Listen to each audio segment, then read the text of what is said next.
بسم اللہ الرحمن الرحیم۔ لقمان حکیم نے اپنے بیٹے سے کہا، اے میرے بیٹے، میں نے لوہے اور پتھر سب اٹھائے ہیں لیکن قرض سے زیادہ بوجھل کوئی چیز نہیں اٹھائی۔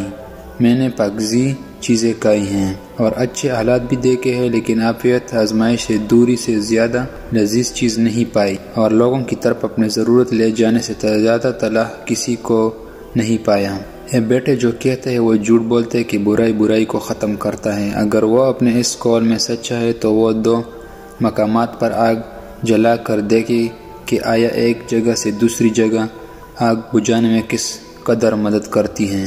حقیقت تو یہ ہے کہ خیر اور بلائی ہی برائی کو ختم کر سکتی ہیں، بالکل اسی طرح جس طرح پانی سے آگ بجھ جاتی ہے۔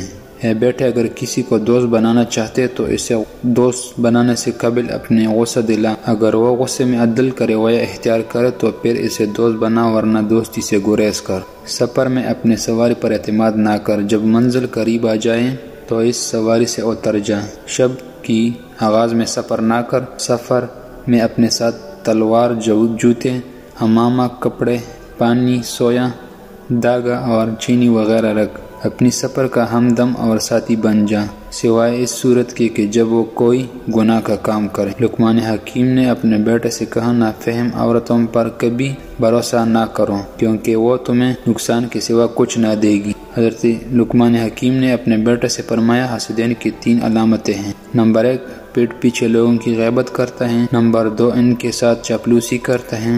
نمبر 3، دوسروں کی مصیبت پر خوش ہوتا ہے۔